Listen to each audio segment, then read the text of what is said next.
Hi guys, it's me again, Bettina from Bettina's Book Nook. In my last epic adventure, we read part 2 of Captain Underpants' 2 Pant-Tastic novels in one.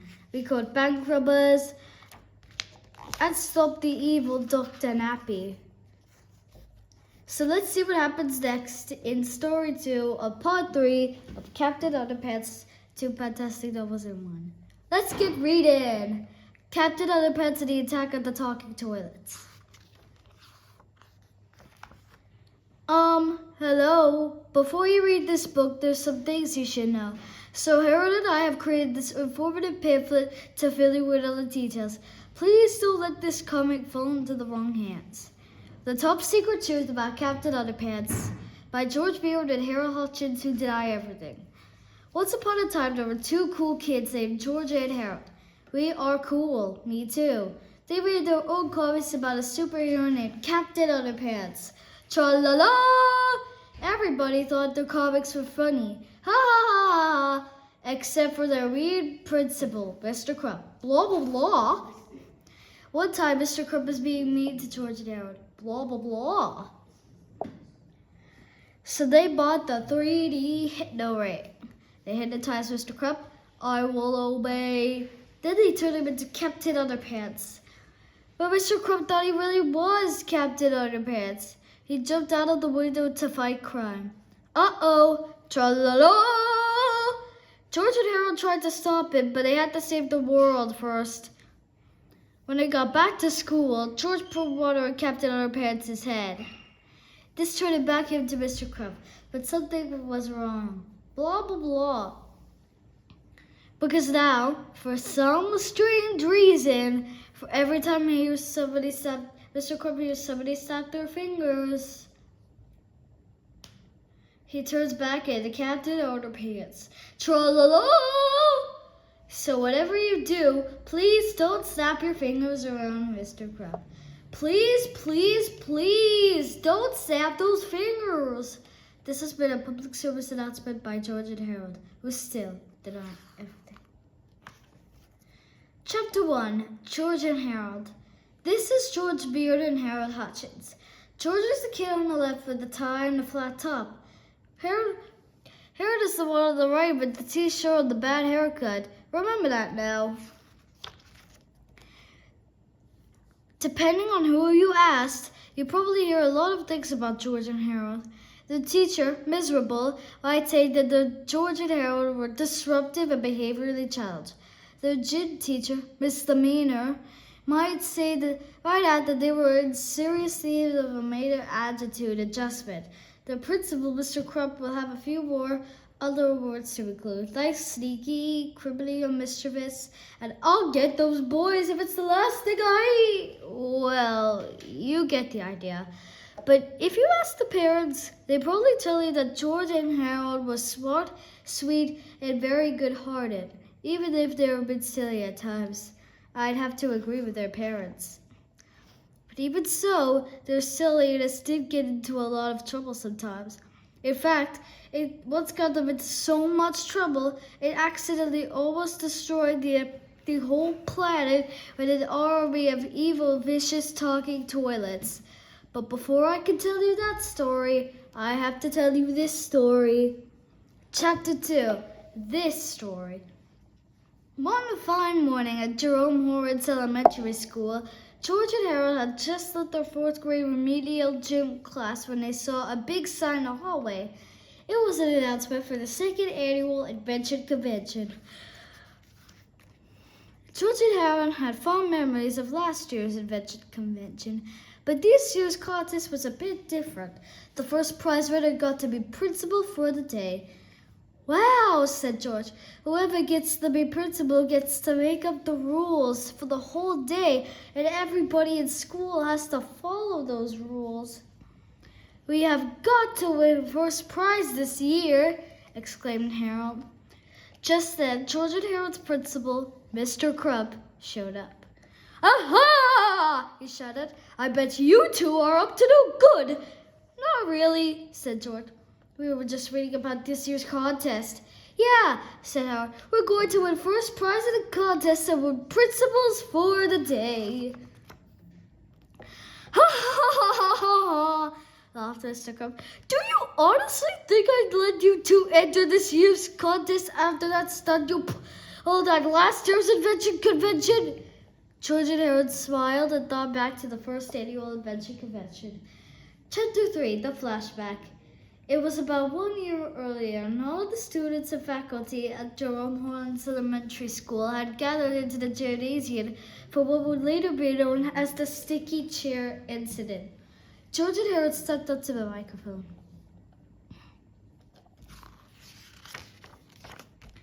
Ladies and gentlemen, said George, Harold and I have invented something that is guaranteed to keep you glued all to your seats. Yes, said Harold. We call it glue. Mr. Crump became very angry. You two did not invent glue, he shouted. He stood up to take the microphone away from Harold, and his chair stood up with him. Everyone in the gymnasium laughed. The school secretary, Miss Anthrope, stood up to help remove Mr. Crump's chair from his trousers. Her chair stood up with her too. Everyone in the gymnasium laughed harder. The other teachers stood up, and you guessed it, they were stuck to their chairs. Everyone in the audience howled with laughter. One kid stood up to go to the toilet, and his chair came up with him also. The audience stopped laughing so hard. They all quickly checked the chairs, and suddenly the laughter stopped completely. Everyone in the whole school was glued to their seats. You see, while it was true that George and Harold had not invented glue, they had invented a new kind of glue. By simply mixing putty with concentrated orange juice mix, they had created a quick-drying body heat-activated glue. Then they applied this special glue to every seat in the gymnasium, except theirs, early that morning. Everybody in the gymnasium was glaring at George and Harold and seething with anger. I've got a good idea, said George. What? Asked Harold. Run! Cried George. George and Harold were grinning from ear to ear, remembering their silly invention and the chaos that followed. That was hilarious, laughed George. Yeah, chuckled George. It will be hard to top that this year. Well, you won't get a chance this year, said Mr. Crump. He took out a magnifying glass and held up to the fine print in the sign. This contest is open to all students in the 3rd and 4th grade except George Beard and Harold Hutchins. You mean we called into the contest? Asked Harold. It's worse than that, laughed Mr. Crump. You boys can't even attend this year's convention. I am putting you two in study hall that whole day. Mr. Crump turned and walked away, laughing victoriously. Rats, said Harold. What are we going to do now? Well, said George, you know the old saying, if you can't join 'em, beat 'em. Chapter 4, The Invention. Early that evening, George and Harold sneaked back to school with their supplies. They crept into the gymnasium and peeked around. I think somebody's still in here, whispered Harold. Oh, it's just Melvin Steedley, said George. Melvin was the school brainiac. He was busy putting some last-minute touches on his new invention for the contest. We should wait here until he leaves. No way, said George. He could be here all night. Let's just go over and talk to him. When Melvin saw George and Harold approaching, he was not happy. Oh no, he said. I bet you guys are here to mess with everybody's inventions. Nice guess, said George. Listen, we promise not to mess with your invention if you promise not to tell anybody that you saw us here tonight. Melvin looked lovingly at his invention and reluctantly agreed. I promise, he said. Great, said George. Say, what's that invention of yours anyway? It just looks like a photocopy machine. Well, it used to be a photocopy machine, said Melvin, but I made some major adjustments to it. Now it's an invention that will revolutionize the world. I call it the Patsy 2000. It'll revolutionize the world and you named it Patsy? Asked Harold. Yes, said Melvin. PATSI is an acronym for Photoatomic Transubcombulate Yetophotonic Synthesizer. I'm sorry I asked, said Harold. Allow me to demonstrate, said Melvin. The PATSI 2000 can take any two-dimensional image and create a living, breathing, three-dimensional copy of that image. For example, take this ordinary photo of a mouse.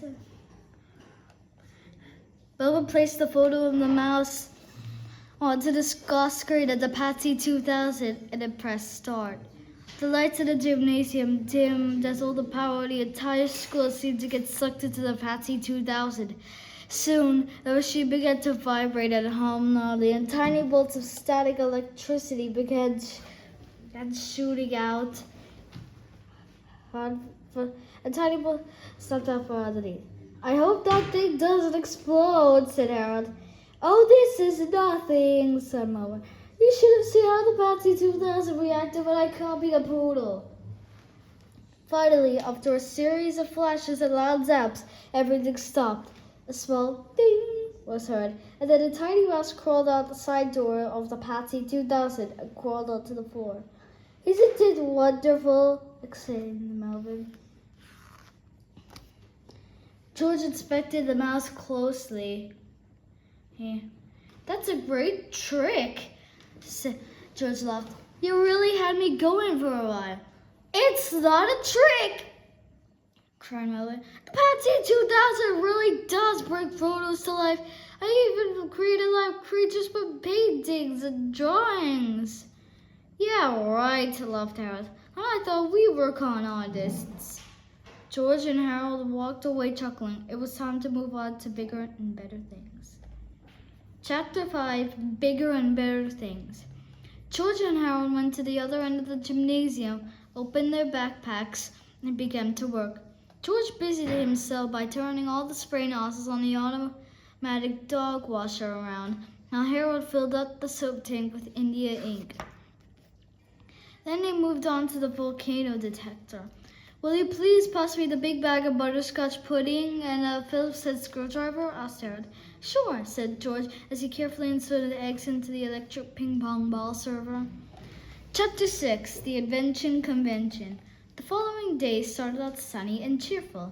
The students and faculty filed into the gymnasium and checked their seats very carefully before sitting down. Greetings, said Mr. Krupp, who was standing up at the microphone. You don't need to worry about sticky seats today, he said. I'm taking measures to ensure that this invention convention won't be a disaster like last year's. Everyone settled in as Madison Mancini, a third grader, stepped on stage to demonstrate her automatic dog washer. First, said Madison, you put your dog in the tub. Then you press this button. Madison pressed the start button. At first, nothing happened. Then, suddenly, a spurt of inky black water sprayed up all over the crowd. Everyone, except the dog, got soaked. As Madison tried desperately to turn up the sprayers. I can't stop it, she cried. And somebody turn all the nozzles around. Now, who could have done that? Asked Mr. Krupp. Next up was Donnie Schumacher with his electric ping-pong ball server. He turned the machine on, and immediately it began hurling extra-large grading eggs into the crowd. Foop, foop, foop, foop. Went the machine. Splat, splat, splat, splat, splat, splat. Went the eggs. I can't turn the machine off, cried Donnie. Somebody jam the paper to clamp it to the controller. Now, who could have done that? Asked Miss Ribble. Freddie Moore's volcano detector was also a big flop. When Freddie connected the circuits to the 9-volt battery, a large spring, which had been crammed into the middle of his miniature volcano, launched a giant plastic bag of butterscotch pudding high into the crowd, and then somewhere between the third and fourth rows, splat. Hey, whined Freddie. Somebody put pudding in my volcano. Now who could have done that? Asked Miss Demeanor. The rest of the day went pretty much the same way, with people shouting everything from, "Hey, who put oatmeal in my solar-powered leaf blower?" to, "Hey, who let all the mice out of my treadmill doom buggy?" It wasn't long before everyone fled the gymnasium and the second annual invention convention had to be called off. "How could this have happened?" cried Mr. Crab as he wiped chocolate syrup pencil-shaped as a cream of mushroom soup off his face. He ensured, "George and Harold have been in study hall all day long. I put them there myself." Excuse me, Mr. Crab," said Melvin sneerly. "I think I have an answer to your question." Chapter 7, Busted. Crash went the door to the study hall room. Mr. Crab stomped in like a crazy person. George and Harold had never seen him this upset before. "You boys are in so much trouble!" Mr. Crab shouted. "I'm putting you two in permanent detention for the rest of the school year!" "Wait a second," cried George. "You can't prove anything." "Yeah," said Harold. "We've been here all day." Mr. Crab smiled devilishly and looked towards the door. "Oh, Melvin!" he called. Melvin stealthily stepped into the room covered in mustard, eggshells, and shredded coconut. "They did it," Melvin said, pointing at George and Harold. "I saw them last night at a jam." "Melvin!" cried George, horrified. "You promised." "I changed my mind," Melvin said, grinning smugly.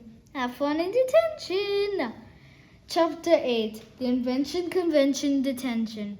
After school, Mr. Crab ushered George and Harold into the detention room and wrote a long sentence on the chalkboard. "From now on," growled Mr. Crab, "you boys will spend 2 hours a day after school copying this sentence over and over. I want every chalkboard in this room filled completely." On his way out the door, Mr. Crab turned and said with an evil grin, "And if either of you leaves this room for any reason, I'm going to suspend you both."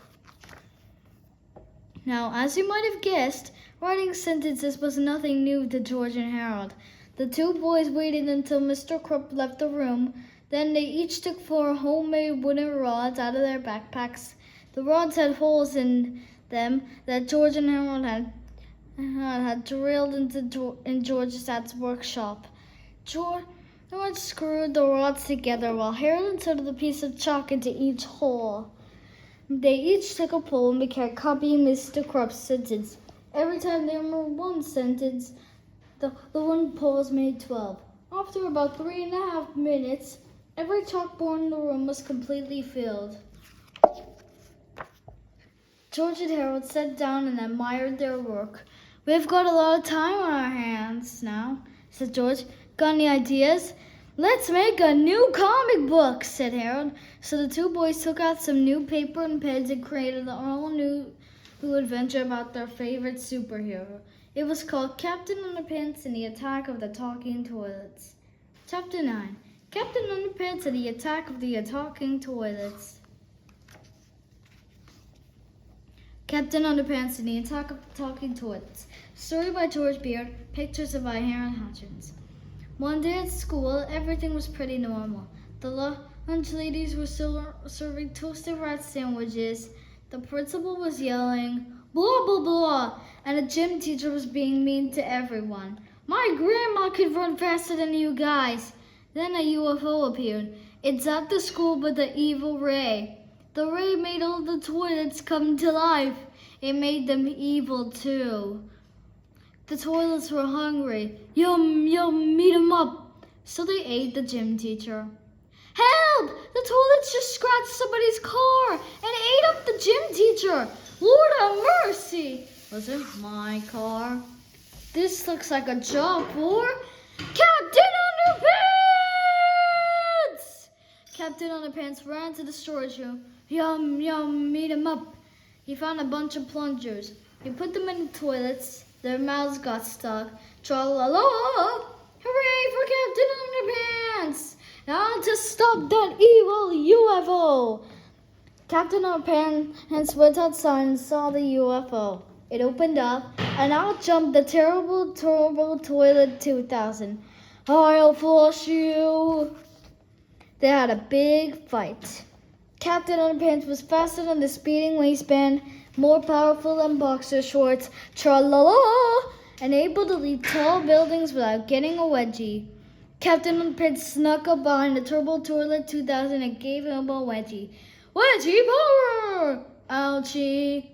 Then he hung the ET-2000 on a stop sign and pulled back hard. Stretch! Then he let go. Twing! Kaboom! The spaceship blew up and all the toilets returned to normal. Hooray! Even the gym teacher escaped. Aw, man. The end. Chapter 10. A Big Mistake. George and Harold sat together in the detention room, reading through the newest comic book and beaming proudly. We gotta go to the office and make copies of this, said George, so we could sell them on the playground tomorrow. We can't, said Harold. Don't you remember? Mr. Krupp said he'd suspend us if he caught us sleeping in this room. Then we won't catch us, said George. That's the end of part 3 of Captain Underpants' 2 Pant-Tastic novels in 1. If you enjoyed this, subscribe for more content and like the video. Goodbye!